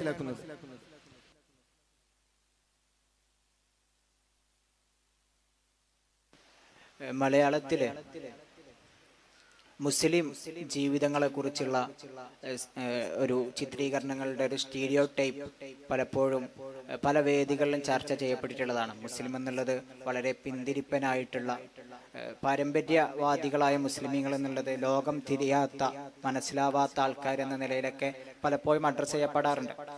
അതിൻ്റെ പലതരത്തിലുള്ള സാഹിത്യ വായനകൾ നമുക്ക് കാണാനും സാധിക്കും. ഈ നിഷ്കാസിതർ എന്നുള്ള നോവലിലെ പാരമ്പര്യ ഇസ്ലാമിനെ വളരെ മനോഹരമായിട്ട് അവതരിപ്പിക്കുന്നു, അഡ്രസ്സ് ചെയ്യുന്നു എന്ന് പലരും നിരീക്ഷിച്ചു. അതിൻ്റെ ഒരു വിശദീകരണം എങ്ങനെ, ഏതൊക്കെ ഒരു രീതിയിലാണ് ഹിജാസ് അബ്ദുള്ള നൂറാനി പാരമ്പര്യ ഇസ്ലാമിനെ വായനക്കാരിലേക്ക് സന്നിവേശിപ്പിക്കുന്നത് എന്നുള്ളതിനെ കുറിച്ചൊന്ന് പറഞ്ഞാൽ. വളരെ വായിക്കുന്നവർക്ക് അത് അറിയുന്നവർക്ക് അത് വ്യക്തമാവുന്നുവെങ്കിലും അതിനെ തെറ്റിദ്ധരിക്കുന്ന സലഫി ആശയങ്ങളെ പ്രചരിപ്പിക്കുന്നതിന് പകരം സുന്നി ആശയങ്ങളോടുള്ള കൂടുതൽ തവസ്സുലിനെയും തവക്കലിനെയും അതിൽ മുറിക്കപ്പെടുന്ന ഒരുപാട് ഉദാഹരണങ്ങൾ അതിൽ കാണിക്കുന്നുണ്ട്. അദ്ദേഹത്തിന് ആ ഏലസിന്റെ വിഷയങ്ങൾ പറയുമ്പോഴും അദ്ദേഹം അവിടെ സൂചിപ്പിക്കുന്നുണ്ട്, അജ്മീറിലേക്ക് പോകുന്ന സമയത്തും അതുപോലെ തന്നെ അജ്മീറിലേക്കുള്ള അദ്ദേഹം പോകുമ്പോ അവസാനത്തിലേക്കും ആ തെറ്റ് ചെയ്ത ജാബിറിനോട് തന്റെ മുഴുവൻ കാര്യങ്ങളും അവിടെ സമർപ്പിക്കണം, താൻ ചെയ്ത തെറ്റ് മുഴുവനും അവിടെ സമർപ്പിച്ച് കുറ്റമുക്തനായി തിരിച്ചു വരണമെന്ന് ചോദിക്കുമ്പോ IS പ്രവർത്തിച്ച് ജാബിർ ചോദിക്കുന്നുണ്ട്, അത് അള്ളാഹുവിനെ അജ്മീറിലെ മക്ബറയിൽ അന്ത്യശ്രമം കൊള്ളുന്ന ആളെ ഒരു ദൈവമായി കാണലാണോ എന്ന് ചോദിക്കുമ്പോ അദ്ദേഹം തിരിച്ചു പറയുന്നുണ്ട്, തീർച്ചയായും ഒരിക്കലല്ല. അദ്ദേഹത്തിന് ഒരു വൈമാർഗമാക്കിക്കൊണ്ട് അള്ളാഹുവിലേക്ക് അടുക്കാനുള്ള, അള്ളാഹുവിന്റെ നമ്മൾ പറയുന്നത് അള്ളാഹു എത്രയും പെട്ടെന്ന് കേൾക്കാനുള്ള ഒരു വൈമാർഗം മാത്രമാക്കിയിട്ടാണ് അതിൽ നമ്മൾ അവിടെ സൂചിപ്പിക്കുന്നത് എന്ന് അദ്ദേഹം ഓർമ്മപ്പെടുത്തുന്നു.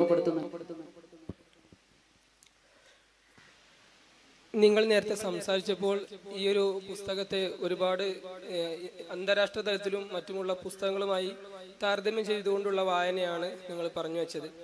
അപ്പോൾ അതിൽ പറഞ്ഞിട്ടുള്ളൊരു കാര്യം ഇതായിരുന്നു, കാര്യങ്ങൾ വ്യംഗ്യമായി പറയേണ്ട പല കാര്യങ്ങളും നേരെ തന്നെ പറഞ്ഞുകൊണ്ട് ആകാംക്ഷകൾ വായനക്കാരനില്ലാതെ പലയിടങ്ങളിലും ആകാംക്ഷകൾ കൊണ്ടുവരാതിരുന്നു എന്നൊക്കെ പറഞ്ഞു. പിന്നെ അതിൽ നിങ്ങൾ പക്ഷേ ആ ഒരു പുസ്തകത്തിൽ പലപ്പോഴും ട്വിസ്റ്റുകൾ വന്നിട്ടുണ്ട്. പിന്നെ നല്ല പ്രയോഗങ്ങൾ, അതുപോലെ ആഖ്യാനം, ആ രീതിയിലൊക്കെ അത് വേറിട്ട് നിൽക്കുന്നുണ്ട്. ഈ വിമർശനവും അതോടൊപ്പം അതിൻ്റെ ആ ഒരു പ്രസാദാത്മകമായ ആ പോസിറ്റീവായ രണ്ട് കാര്യം കൂടി സമന്വയിപ്പിച്ച് എന്നുവെച്ചാൽ നേരെ പറയേണ്ട കാര്യത്തെ വ്യംഗ്യമായി പറയേണ്ട കാര്യത്തെ നേരെ പറഞ്ഞുകൊണ്ടുള്ള സംസാരം ഉണ്ടായി. അതുപോലെ എന്നാൽ അതിൻ്റെ ട്വിസ്റ്റുകൾ അവിടെ നിലനിൽക്കുകയും ചെയ്തിട്ടുണ്ടായിരുന്നു.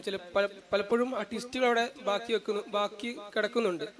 അപ്പോൾ അത് രണ്ടിനെയും സമന്വയിപ്പിച്ചിട്ടൊന്ന് നിങ്ങളൊരു നിരൂപണം എന്ന് പറയാം. അങ്ങനെയല്ല ഉദ്ദേശിച്ചത്. പലപ്പോഴും വലിയ വളരെ ചുരുങ്ങിയ വാചകങ്ങൾ കൊണ്ട് മനോഹരമാക്കാൻ കഴിയുന്ന ഒരു വാക്യത്തെ കേവലം ഒന്നോ രണ്ടോ വരിയിൽ ഒതുക്കാൻ കഴിയുന്ന വാക്യത്തെ 4-5 വരിയിൽ നീട്ടി വലിച്ചു പറയുമ്പോൾ ഒരു ആവർത്തന വിരസതയും അതുപോലെ തന്നെ വായനക്കാരെ ഒരു അലസതയും സൃഷ്ടിക്കുന്നുണ്ട്. അത്തരത്തിൽ വായിക്കുമ്പോഴാണ് അത് ഒരു നെഗറ്റീവായിട്ട് തോന്നുന്നത്. പക്ഷെ ഒരുപാട് പോസിറ്റീവ് സ്ഥലങ്ങളുമുണ്ട്. ഇപ്പോൾ പലപ്പോഴും പല സ്നേഹത്തെയും ജീവിതത്തെയും നിർവചിക്കുന്നുണ്ട്. പ്രതീക്ഷയൊക്കെ അസ്തമിക്കാത്ത സാമ്രാജ്യമാണ് പ്രതീക്ഷ. അതുപോലെ തന്നെ ആരോ പ്രോഗ്രാം ചെയ്ത് വെച്ചൊരു സോഫ്റ്റ്വെയർ ആണ് ജീവിതം. ജനനത്തിനും മരണത്തിനും ഇടയിലുള്ള ജീവിതമാണ് സ്വർഗം. അങ്ങനെ ഒരുപാട് ഉദാഹരണങ്ങൾ അങ്ങനെ പോസിറ്റീവായിട്ട് രൂപത്തിൽ പോകുന്നുണ്ട്. രണ്ടു വശങ്ങളും ഉണ്ട്. പോസിറ്റീവ് വശങ്ങൾ ഇത്തരത്തിൽ ഒരുപാട് ഡെഫിനിഷനുകൾ കൊടുക്കുന്നത് വായനക്കാരനെ കൂടുതൽ ആകാംക്ഷ സൃഷ്ടിക്കുന്നത്, കൂടുതൽ അവനെ ചിന്തിപ്പിക്കുന്നതുമാണ്.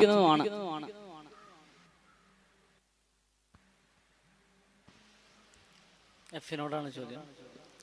ഇവിടെ എല്ലാവരും സംസാരിച്ചപ്പോൾ ഈ കുടിയിറക്കപ്പെടുന്നവരുടെ സങ്കട ജീവിതമാണ്, അഭയാർത്ഥികളുടെ പ്രശ്നങ്ങളാണെന്നൊക്കെ പറഞ്ഞപ്പോൾ നിങ്ങളതൊക്കെ പറഞ്ഞു. അതിൻ്റെ കൂടെ ഒരു വിഷയം പറഞ്ഞത് ഈ സാമൂഹിക പ്രവർത്തകൻ്റെ ജീവിതം നിങ്ങൾ ഹൈലൈറ്റ് ചെയ്ത് കണ്ടു. നിങ്ങൾക്ക് ഈ നോവലിൽ നിങ്ങൾക്ക് ഏറ്റവും ഹൃദയസ്പർശിയായി അനുഭവപ്പെട്ട ഒരു സാമൂഹിക പ്രവർത്തകൻ്റെ ആ കഥാപാത്രത്തിൻ്റെ ഏറ്റവും ഹൃദയസ്പർശിയായി അനുഭവപ്പെട്ട സന്ദർഭത്തെ ഒന്ന് നിരൂപിക്കാം. അത് തീർച്ചയായും ഷെരീഫ് എന്ന് പറയുന്ന ഈ സാമൂഹിക പ്രവർത്തകൻ താൻ ആ ദൗത്യം ഏറ്റെടുക്കുന്നത് തന്നെ നാട്ടിലുള്ള തന്റെ ഭാര്യയുടെ പ്രസവം അടുത്ത സമയം, പിതാവിന് രോഗശയ്യയിലായിരിക്കുന്ന സമയം, ഇത്തരം ഒരു സന്ദർഭത്തിലാണ് അദ്ദേഹം ആ ദൗത്യം ഏറ്റെടുക്കുന്നത് തന്നെ. അത് തന്നെ ജീവിതത്തിന്റെ ഒരു ജീവിത സമർപ്പണമായിട്ട് അതിനെ കണക്കാക്കാൻ സാധിക്കും. അതേപോലെ തന്നെ വീണ്ടും അത് തുടർന്നു പോകുമ്പോൾ ആ അഭയാർത്ഥിനിയുടെ ഭർത്താവിനെ അന്വേഷിച്ച് സർവ പ്രശ്നങ്ങളെയും മറികടന്നുകൊണ്ട് തന്റെ ജീവൻ തന്നെ അപായത്തിലാകുമെന്ന ഉറച്ച ബോധ്യമുണ്ടായിട്ട് പോലും ആ ദൗത്യത്തിന് ഇറങ്ങുന്നത് അദ്ദേഹത്തിന്റെ പൂർണ്ണമായ സമർപ്പണമാണ് അതിലൂടെ വ്യക്തമാക്കാൻ സാധിക്കുന്നത്.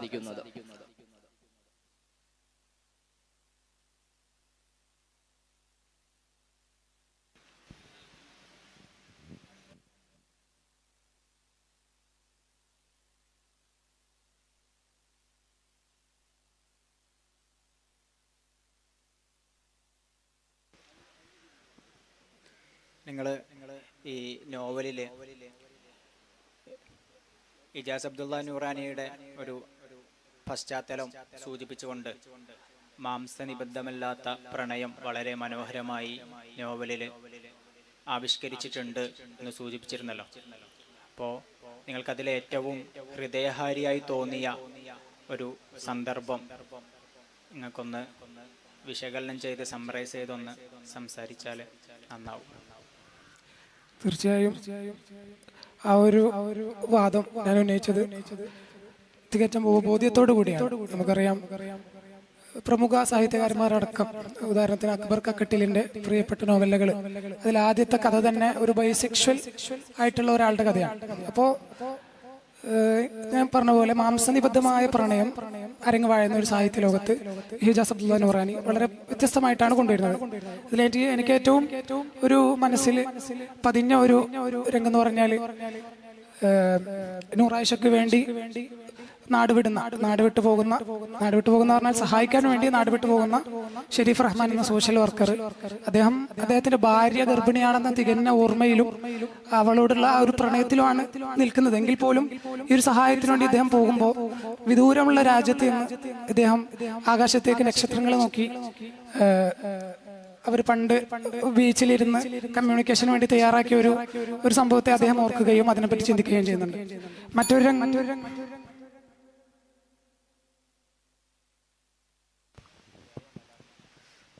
നിങ്ങൾ ആദ്യം സംസാരിച്ചു തുടങ്ങിയത് തന്നെ നിഷ്കാസിതരുടെ അർത്ഥം, ആ പേരിന്റെ അർത്ഥമൊക്കെ പറഞ്ഞുകൊണ്ടാണ്. തലയറുക്കപ്പെട്ടവർ എന്നൊക്കെ അർത്ഥം അതിനുണ്ട്.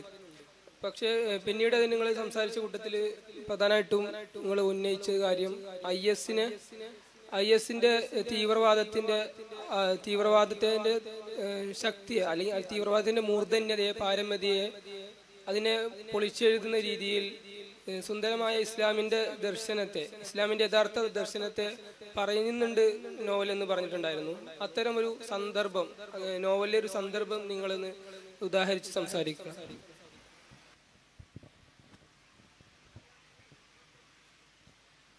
അത് ചുരുക്കി പറയുകയാണെങ്കിൽ ഈ റോഹിംഗ്യകൾക്കിടയിൽ തന്നെ അർസ എന്ന പേരുള്ള ഒരു സംഘടന അവിടെ രൂപപ്പെടുന്നുണ്ട്. എല്ലാ സംഘടനകളും തെറ്റാണെന്നൊരിക്കലും പറയാൻ പറ്റില്ല. കാരണം അർസ എന്ന് പറയുന്ന ഒരു സംഘടന അവിടെ രൂപപ്പെടുന്നുണ്ട്. അതായത് അവിടെയുള്ള റോഹിംഗ്യൻ മനുഷ്യർക്ക് വേണ്ടിയുള്ള ഒരു സംഘടനയായിട്ട് അവിടെ അർസ രൂപപ്പെടുന്നുണ്ട്. അതിൽ നിന്നും വ്യത്യസ്തമായിക്കൊണ്ടാണ് നമ്മുടെ IS എന്നുള്ള ആ ഒരു സംഘടന ഉണ്ടാകുന്നത്. IS എന്നുള്ളത് പ്രത്യേകമായിട്ടും എടുത്തു പറയുകയാണെങ്കിൽ സലഫിസ്റ്റ്, നമ്മുടെ കഥാകൃത്ത് വളരെ കൃത്യമായി അതിനെ പറയുന്നുണ്ട്. സലഫിസ്റ്റ് ആശയങ്ങളുമായി വളരെ ബന്ധമുള്ള, സലഫിസ്റ്റ് ആശയം എന്ന് തന്നെ പറയാവുന്ന എല്ലാവിധ കാര്യങ്ങളും ഉൾപ്പെടുത്തിയിട്ട് തന്നെയാണ് ഈ IS വന്നിട്ടുള്ളത്.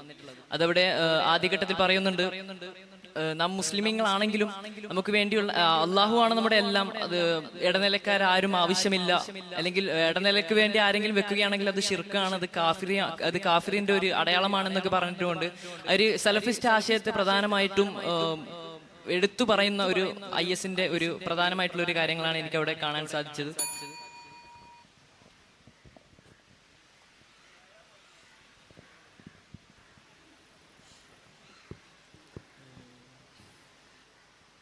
നിങ്ങൾ ഞാനത് ശ്രദ്ധിച്ചൊരു കാര്യം, ഒരു നോവലിൻ്റെ ഏറ്റവും ശക്തമായ ഒരു സവിശേഷത എന്ന് പറയുന്നത്, നോവല് സീരീസുകളൊക്കെ നമ്മളുടെ ഈ ഫിക്ഷനുമായി ബന്ധപ്പെട്ട് വരുന്ന രചനകളുടെയും ആവിഷ്കാരങ്ങളുടെയൊക്കെ ഒരു ശക്തി എന്ന് പറയുന്നത് അതിലെ ക്യാരക്ടർ ബിൽഡിംഗ് ആണ്. നിങ്ങളും ഊന്നിയൊരു വിഷയം അതായിരുന്നു. ഇതിലെ കഥാപാത്രങ്ങളുടെ ഉള്ളിലെ നനവ് കണ്ടെത്തുന്ന ഒരു അതിന് മുതിർന്നിട്ടുണ്ട് നമ്മുടെ എഴുത്തുകാരൻ എന്നാണ് നിങ്ങൾ സൂചിപ്പിച്ചത്. അതിൽ ഒരു സെന്റൻസിൽ ഇങ്ങനെ പറഞ്ഞു പോയി, ഭീകരന്റെ ഉള്ളിലെ നന്മയെ പോലും എടുത്തു കാണിച്ചാണ്. അത് ഫമ്പിള് വന്നാണോ അത് നിങ്ങൾ അങ്ങനെ നിങ്ങളുടെ ഒരു വാദഗതിയാണോ? അത് ആണെങ്കിൽ ചോദ്യം ഞാൻ പറയാം. അതെ, അങ്ങനെ ഒരു കഥാസന്ദർഭം നിങ്ങൾ എങ്ങനെയാണ് ആ സാധനത്തിനെ വാലിഡേറ്റ് ചെയ്യുന്നത്? ഇപ്പം നമ്മൾ വളരെ പ്രോബ്ലമാറ്റിക് ആയിട്ട് പറയുന്നൊരു സംഗതിയാണ് ഗ്ലോറിഫിക്കേഷൻ ഓഫ് ഇവിൾ എന്ന് പറയുന്നൊരു സാധനം. നമ്മൾ സാഹിത്യത്തിൽ എപ്പോഴും അല്ലെങ്കിൽ മറ്റു ആവിഷ്കാരങ്ങളിലൊക്കെ ഏറ്റവും പ്രോബ്ലമറ്റൈസ് ചെയ്യുന്നൊരു സംഗതിയാണ്. ആ ഗ്ലോറിഫിക്കേഷനിലോട്ട് പോകാതെ സാഹിത്യകാരൻ എങ്ങനെയാണ് ആ നന്മയെ കണ്ടെത്തുന്നതും അവതരിപ്പിക്കുന്നതും? നോവലിൽ പറയുന്ന ബഷീർ മൻസൂറിന്റെ അനിയൻ ജാബിർ ഇസ്ലാമിക് സ്റ്റേറ്റിലെ പ്രവർത്തകനാണ്. അപ്പോ തന്റെ അപ്പുറത്തെ വീട്ടുകാരെ അയൽവാസികളോട് കൂടി ആദ്യം കൂട്ടുകൂടി നടന്നിരുന്ന അയൽവാസികളോട് കൂടി പിന്നെ വെറുപ്പായി. അങ്ങനെ ഇസ്ലാമിക് സ്റ്റേറ്റിന്റെ ആശയങ്ങൾ സ്വീകരിച്ച് ബഗ്ദാദിലെത്തി. ഈ ബഷീർ മൻസൂർ ഈ ജാബിറിനെ കാണുന്ന ഒരു രംഗമുണ്ട്. തെരഞ്ഞു നടന്ന് കാണുന്ന രംഗത്തില് ഒരു റോസിന എന്ന പെൺകുട്ടിയെ പീഡിപ്പിക്കാനല്ല അവിടെ കൊണ്ടുപോയി അടിമപ്പണി ചെയ്യിപ്പിക്കാൻ വേണ്ടിയാണ് ഈ ജാബിർ ശ്രമിക്കുന്നതൊക്കെ. അപ്പൊ ഈ ജാബിറിന്റെ കഥാപാത്രത്തിൽ ഇപ്പോ തന്നെ എത്രമാത്രം ഭീകരതയുണ്ട്, അല്ലെങ്കിൽ എങ്ങനെയുള്ള ഒരു വ്യക്തിയാണെന്ന് അതിൽ കാണിക്കുന്നുണ്ട്. എന്നാൽ പിന്നീട് കുറച്ച് സമയങ്ങൾക്ക് ശേഷം ഈ ജാബിർ ബഷീർ മൻസൂറിനെ IS നേതാവ് കൊല്ലാൻ നിൽക്കുന്ന സമയത്ത് ജാബിറിൽ ഉണ്ടാകുന്ന ആ ഭാവവ്യത്യാസങ്ങൾ, തന്റെ സഹോദരൻ കുടുംബം പോലും ഇല്ല എന്ന് വാദിക്കുന്ന ഇസ്ലാമിക് സ്റ്റേറ്റിനെതിരെ ഈ ജാബിറിന്റെ മനസ്സിലുണ്ടാകുന്ന ആ ഭാവവ്യത്യാസങ്ങളൊക്കെ ഭീകരന്റെ ഉള്ളിലും നനവുണ്ട് എന്ന് നമുക്ക് മനസ്സിലാക്കി തരും.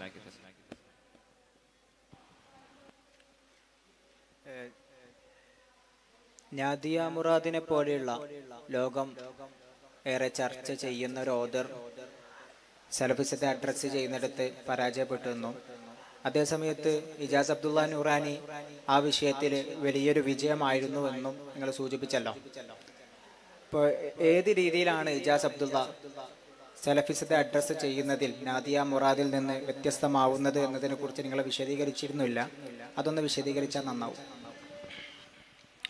നോക്കൂ, നാദിയ മുറാദ് എന്ന് പറയുന്നത് ഒരു യസീദി പെൺകുട്ടിയാണ്. യസീദികൾക്കെതിരെ ഒരു കാലത്ത് IS പുറപ്പെടുവിച്ച യസീദികൾ കൊല്ലപ്പെടേണ്ടവരാണ്, അവൾ കൊള്ളയെടുക്കപ്പെടേണ്ടവരാണെന്നുള്ള ഫത്വയുടെ ഭാഗമായിട്ട് പെരും കൊള്ള നടക്കുകയാണ് യസീദിൽ.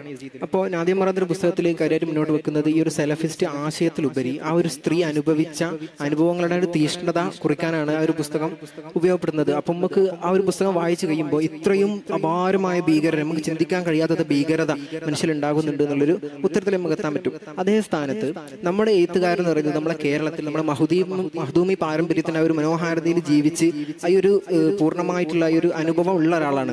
അദ്ദേഹം ISനെ വിലയിരുത്തുമ്പോൾ ഉണ്ടാകുന്ന ആ ഒരു ഡിഫറൻസ്, എന്താണ് ശരിയായ ഇസ്ലാം, പാരമ്പര്യ ഇസ്ലാമിന്റെ സൗന്ദര്യത എന്താണെന്ന് പൂർണ്ണമായിട്ടും ആവാഹിച്ച ഒരു എഴുത്തുകാരനെ തന്നെ ഒരു പ്രതിരൂപമാണ് ഒരു പക്ഷേ നമ്മൾ പറയുന്ന ഷെരീഫ് റഹ്മാൻ കാണിക്കുന്ന അദ്ദേഹത്തിന്റെ ഈ ഒരു പാരമ്പര്യ ഇസ്ലാമിനോടും അതുപോലെ തന്നെ ISനോടുള്ള സമീപനം എന്ന് പറയുന്നത്. അപ്പോൾ ഇതിൽ നിന്ന് എന്താണ് കൃത്യമായിട്ട് പിന്നെ സെലഫിസം എന്താണ്, പിന്നെ പാരമ്പര്യ ഇസ്ലാമിന്റെ സൗന്ദര്യം എന്താണെന്ന് കൃത്യമായിട്ട് അറിയുന്ന ഒരാൾ ചെയ്യുന്ന വിലയിരുത്തലാണ് ഇത് രണ്ടും തമ്മിൽ വ്യത്യാസപ്പെടുന്ന പ്രധാന കാരണം.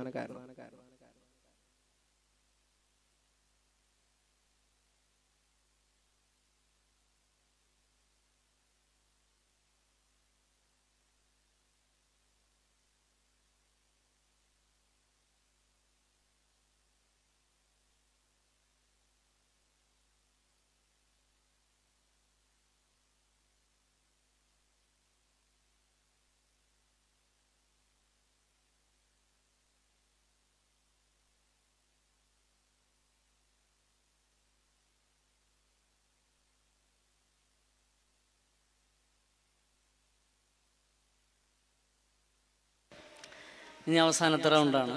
ഇതിൽ നേരത്തെ പറഞ്ഞതുപോലെ ആദ്യം നമ്മൾ ചെയ്ത പോലെ 2 മിനിറ്റ് സമയത്ത് തന്നെ 2 മിനിറ്റിൽ നിങ്ങൾ അവസാനത്തെ ഒരു ഗ്രൂപ്പ് സ്റ്റേറ്റ്മെന്റ്സ് നിങ്ങൾക്ക് പറയാം.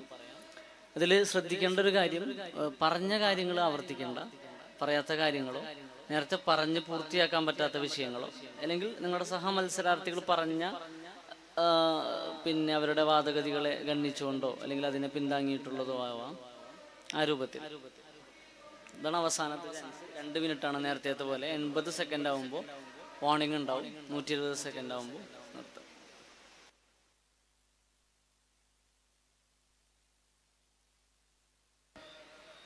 തന്നെ ഉടനെ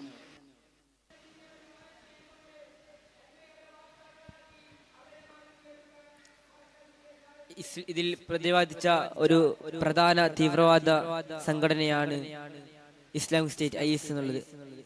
ഈ സുന്നികളുടെ ഭാഗത്തുള്ള സുന്നികൾ എന്ന് പറഞ്ഞാൽ തന്നെ അതിലാണ് ഈ സലഫികളൊക്കെ പെടുന്നത്. ഈ ലോകത്ത് ഒരുപാട് എല്ലാവരും നോക്കുമ്പോൾ ഈ സുന്നികളിലാണ് ഈ IS അതുപോലെ തന്നെയുള്ള സംഘടനകളൊക്കെ അൽ-ഖ്വയ്ദ അതിനൊക്കെ ബന്ധിപ്പിക്കുക ഈ സുന്നികളിലേക്കാണ് ബന്ധിപ്പിക്കുക. ശരിക്ക് യഥാർത്ഥ സുന്നികൾ എന്നുള്ളത് എന്താണ് എന്ന് കാണിക്കുന്നുണ്ട് ഈ നോവല്. സലഫിസത്തിന് സുന്നികളിലെ തന്നെ മറ്റൊരു വിഭാഗമായിട്ടാണ് സലഫികൾ. ആ സലഫികളിലെ അവരുടെ ആശയങ്ങളെ പൊളിച്ചടക്കുന്നുണ്ട് ഈ നോവല്. ഇറാഖിലും സിറിയയിലും ഒക്കെ സ്വാധീനമുള്ള ഒരു സ്വന്തമായി ഒരു രാഷ്ട്രം വേണമെന്ന് പ്രഖ്യാപിച്ച ഒരു സംഘടനയാണ് ഇസ്ലാമിക് സ്റ്റേറ്റ് എന്നത്. അമേരിക്കക്കെതിരെ അമേരിക്കൻ അധിനിവേശത്തിനെതിരെ പോരാടുന്ന ഒരു സായുധ സംഘടനയാണ് ഇസ്ലാമിക് സ്റ്റേറ്റ്. ഇസ്ലാമിക് സ്റ്റേറ്റ് അവർ പറയുന്നത് അള്ളാഹുവിനെ ആരാധിക്കുന്നവർ മാത്രം ഈ ഭൂമിയിൽ ജീവിച്ചാൽ മതി, അല്ലാത്തവരൊന്നും ഈ ഭൂമിയിൽ വേണ്ട എന്നൊരു നിലക്കാണ് അവർ പറയുന്നത്. അതുപോലെ തന്നെയാണ് ഈ മ്യാൻമറിലെ ബുദ്ധിസ്റ്റ് ടെററിസ്റ്റ് ആർമി അവർ പറയുന്നത് അവരുടെ രാജ്യത്ത് ഈ റോഹിംഗ്യൻ ആൾക്കാർ കുടിയേറിയതാണ്, അവർ നമ്മൾ പെട്ടവരല്ല, അപ്പൊ ഇവരൊന്നും ഇവിടെ നിൽക്കാൻ പാടില്ല എന്ന് പറഞ്ഞിട്ടാണ് അവർ ആട്ടി ഓടിക്കുന്നത്. പക്ഷേ ആ നാട്ടിലും നല്ല ജനങ്ങളുണ്ട്. ടീച്ചറെ പറയുന്നുണ്ട്, നൂറൈഷ ടീച്ചർ, അതൊരു ബുദ്ധിസ്റ്റ് ടീച്ചറാണ്. അപ്പൊ ടീച്ചറെ പറ്റി ആ നാട്ടിലെ ജനങ്ങളും ആ മതക്കാരുമായിട്ടുള്ള ബന്ധം അതിൽ പറയുന്നുണ്ട്. എല്ലാ മതക്കാരും സാധാരണയിൽ മുസ്ലിമീങ്ങളെ തീവ്രവാദികളാണെന്ന് വാദിക്കുന്നത് പൊതുവെ സാധാരണ ഇവിടെ നമുക്ക് ചർച്ച ചെയ്യാറുണ്ട്.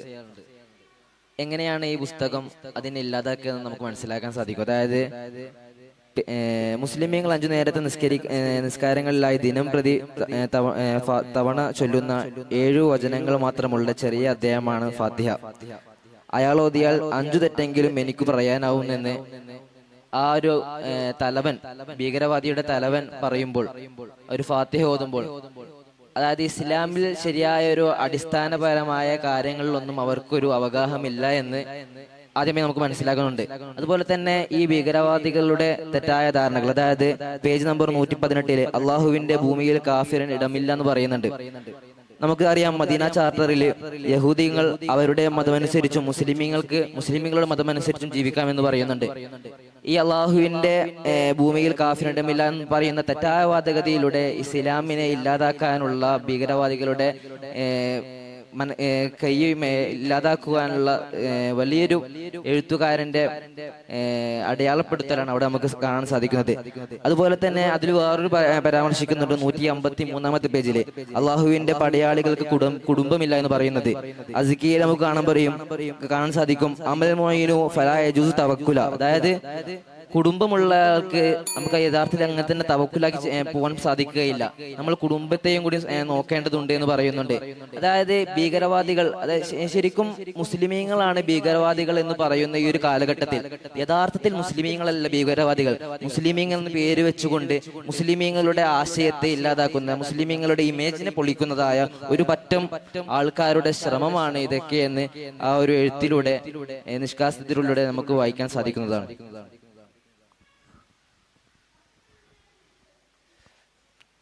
നേരത്തെ ചോദ്യവുമായി ബന്ധപ്പെട്ട് പറഞ്ഞതിനെ മുഴുമിച്ചതിന് ശേഷം സാഹിത്യവശത്തിലേക്ക് വരാമെന്ന് ഞാൻ ഉദ്ദേശിക്കുന്നു. ഒരു പുസ്തകത്തിന്റെ, പ്രത്യേകിച്ച് ഇത്തരത്തിൽ മാനുഷിക വിഷയങ്ങൾ ചർച്ച ചെയ്യുന്ന ഒരു പുസ്തകത്തിന്റെ ധർമ്മം എന്തെന്ന് വെച്ചാൽ ഒറ്റയടിക്ക് നിലവിലുള്ള സാമൂഹിക വ്യവസ്ഥിതിയെ പൊളിച്ചെഴുതുക എന്നതിലുപരി ആ പുസ്തകം ജനങ്ങളിലേക്ക്, വായനക്കാരിലേക്ക് ഒരു പ്രശ്നത്തിന്റെ, മാനുഷിക പ്രശ്നത്തിന്റെ കൃത്യമായ സങ്കീർണതകൾ ഇട്ടുകൊടുത്തുകൊണ്ട് അതിൽ ജനങ്ങളെ ബോധവാന്മാരാക്കിക്കൊണ്ട് അതിൽ പിന്നീട് അതിന്റെ പ്രതിപ്രവർത്തനം ജനങ്ങളിലൂടെ അല്ലെങ്കിൽ ഭരണകർത്താക്കളിലൂടെ ഉണ്ടാകുമ്പോഴാണ് പുസ്തകത്തിന്റെ ധർമ്മം പൂർത്തീകരിക്കുന്നത്. അത്തരത്തിൽ പൂർത്തീകരിക്കപ്പെട്ട ഒരു പുസ്തകമാണ് നാദിയ മുറാദിന്റെ പുസ്തകം. ഇനി സാഹിത്യ തലത്തിലേക്ക് വരുമ്പോൾ പുസ്തകത്തിന്റെ ഭാഷ ലളിതമായ ഭാഷയാണ്. ഒരു കുട്ടിയെ മടിയിലിരുത്തി തലോടുന്നത് പോലെ എന്ന് പറയാം, അത്തരത്തിൽ സിമ്പിളായ ഭാഷയാണ് ഉപയോഗിച്ചിട്ടുള്ളത്. പിന്നെ ഞാൻ മനസ്സിലാക്കിയ മറ്റൊരു കാര്യം, ഒരു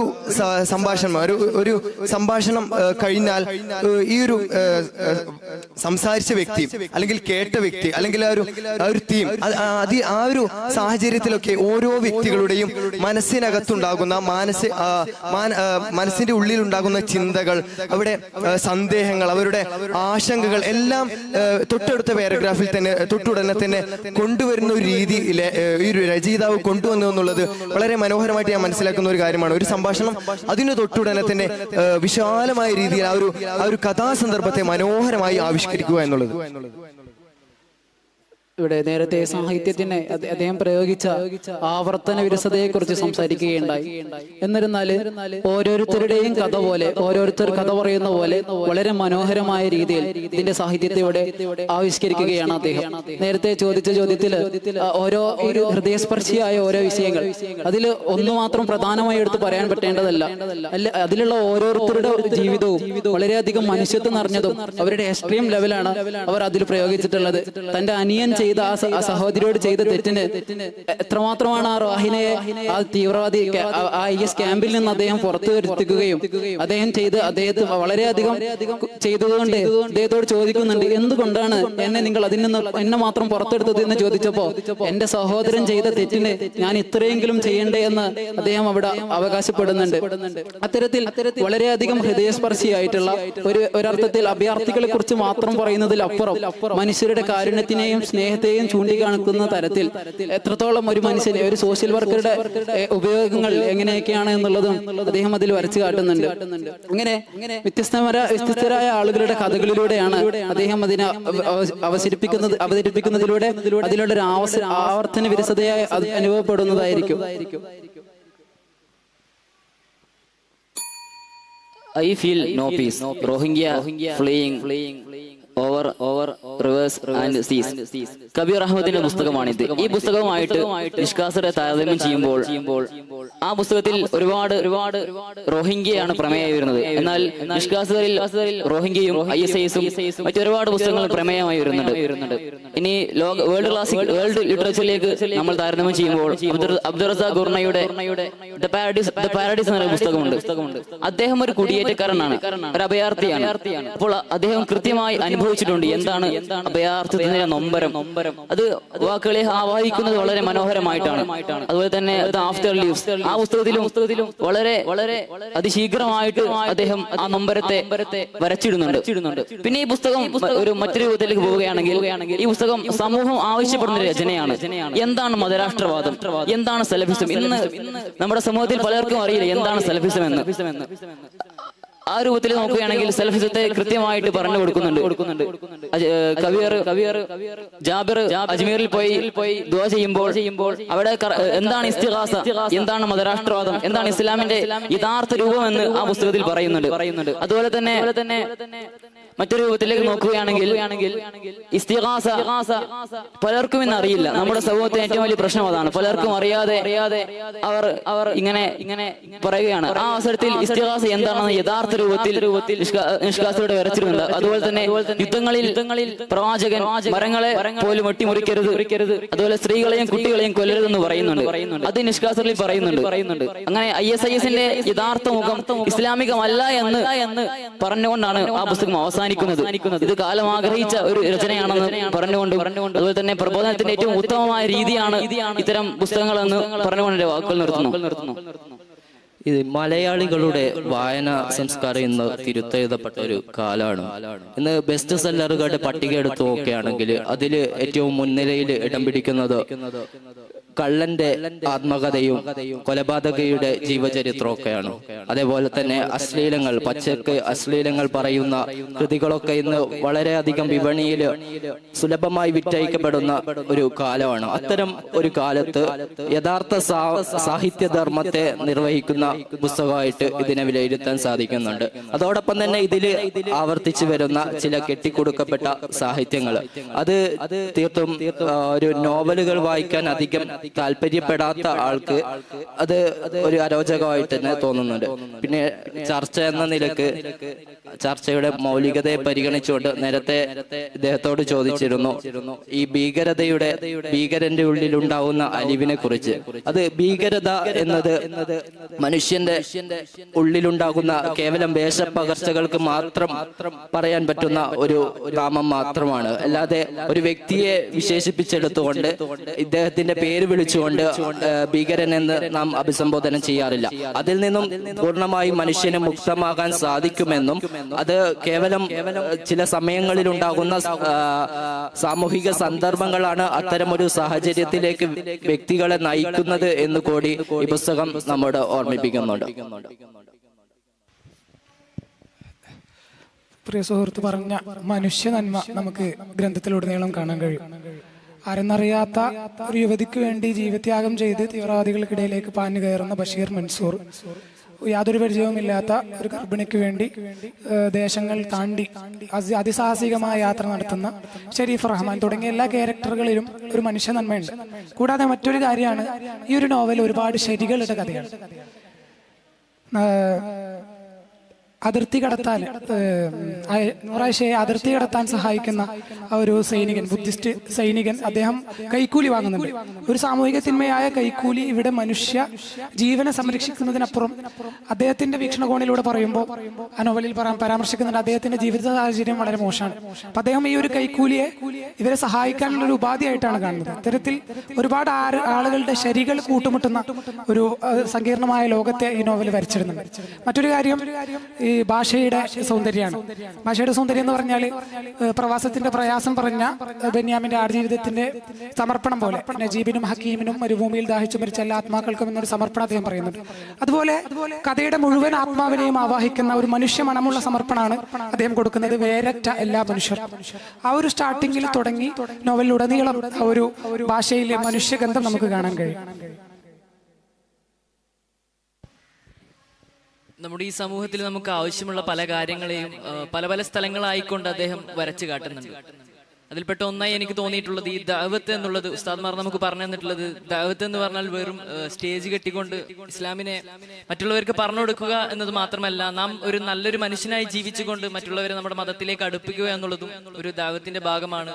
അതുപോലെ തന്നെ ഇസ്ലാമിന്റെ കാര്യങ്ങളേക്കും മറ്റുള്ളവർക്ക് മനസ്സിലാക്കി കൊടുക്കുക എന്നുള്ളതും ഒരു ദഅവത്തിന്റെ ഭാഗമെന്നാണ് ഉസ്താദ്മാർ നമുക്ക് പഠിപ്പിച്ചു തന്നിട്ടുള്ളത്.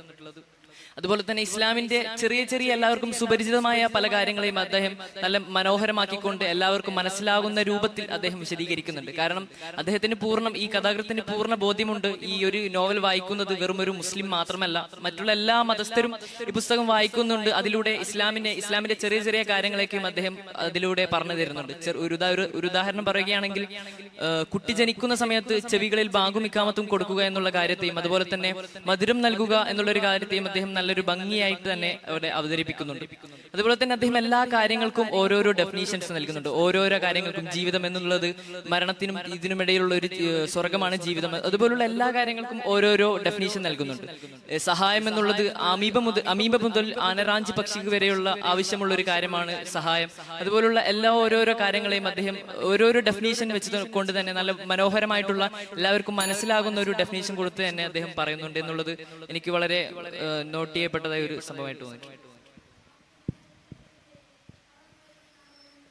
പുസ്തകത്തിന്റെ വരികൾക്കിടയിലൂടെ വായിക്കുമ്പോൾ എഴുത്തുകാരൻ സ്വന്തത്തെ തന്നെയോ അല്ലെങ്കിൽ ഒരു ദഅവ ദർസ് രംഗത്തുള്ള ഒരു വ്യക്തിക്ക് ഉണ്ടാവുന്ന പ്രത്യേകതകൾ തന്റെ കഥാപാത്രങ്ങളിലേക്ക് സന്നിവേശിപ്പിച്ചതായിട്ട് പല ഭാഗങ്ങളിലും തോന്നിയിട്ടുണ്ട്. ഇപ്പോ പ്രധാന കഥാപാത്രമായ ഷെരീഫ്, അദ്ദേഹം സാമൂഹ്യ പ്രവർത്തകനാണ്. അദ്ദേഹം ഡൽഹിയിൽ പോയപ്പോഴും അതുപോലെ തന്നെ നൂർ ആയിഷയുടെ ഉറുദു നന്നായി സംസാരിക്കുന്നത് നമ്മൾ കാണുന്നുണ്ട്. ഇറാഖിൽ പോയപ്പോഴും ഇറാനിൽ പോയപ്പോഴൊക്കെ അറബിയും നന്നായി സംസാരിക്കുന്നതായിട്ട് നമ്മൾ കാണുന്നുണ്ട്. അപ്പോ പൊതുവെ നാട്ടിൽ നിന്ന് നിൽക്കുന്ന ഒരാള് സ്വായത്തമാക്കി എടുക്കാൻ സാധ്യത കുറവുള്ള അതുപോലെ തന്നെ തവസ്സുൽ, ഇസ്തിഗാസ പോലത്തെ ഇസ്ലാമിക ആശയാദർശങ്ങളിൽ വളരെ നല്ല രീതിയിൽ മനസ്സിലാക്കി അതൊപ്പമുള്ള ആളുകൾക്ക് പറഞ്ഞു കൊടുക്കാനുള്ള ഒരു കഴിവുകൂടി കാണുമ്പോൾ ഒരു ദഅവ വിദ്യാർത്ഥികൾ എന്ന നിലയിൽ നമുക്ക് ഒരുപാട് റിലേറ്റ് ചെയ്യാൻ പറ്റുന്നതായിട്ട് തോന്നിയിട്ടുണ്ട്. അതുപോലെ തന്നെ നേരത്തെ പറഞ്ഞതുപോലെ പുസ്തകത്തിന്റെ പല ഭാഗങ്ങളിലും ഇനി പറയാൻ പോകുന്ന കാര്യങ്ങൾ എന്താണെന്ന് ചില ഭാഗങ്ങളിൽ നമുക്ക് പ്രവചിക്കാൻ കഴിയുന്നതായിട്ട് കാണാൻ സാധിക്കും. എന്നാൽ പല ഭാഗങ്ങളിലും ട്വിസ്റ്റുകൾ, നോവലാക്കുന്നത് ട്വിസ്റ്റുകളാണ്. ട്വിസ്റ്റുകളും ഏറെ അത്ഭുതപ്പെടുത്തുന്നത്. ഇപ്പോ അവസാന സമയത്ത് ബഷീർ മൻസൂറും ജാബിറും ഷെരീഫും സഹോദരന്മാരാണ് എന്ന് മനസ്സിലാക്കുന്ന സമയത്ത് പുസ്തകത്തിന്റെ ആ ഒഴുക്കിനെ തന്നെ അത് മറ്റൊരു തലത്തിലേക്ക് നീക്കുന്നുണ്ട്.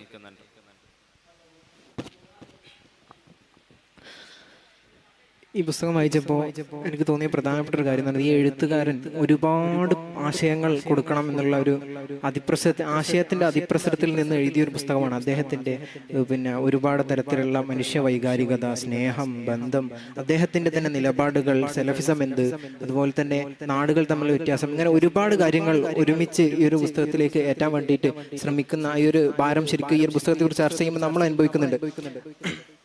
പുസ്തകത്തിൽ നേരത്തെ സൂചിപ്പിച്ചൊരു കാര്യം എന്ന് പറയുന്നത് ഭാഷ വളരെ ലളിതമാണെന്ന് പറഞ്ഞതിനോട്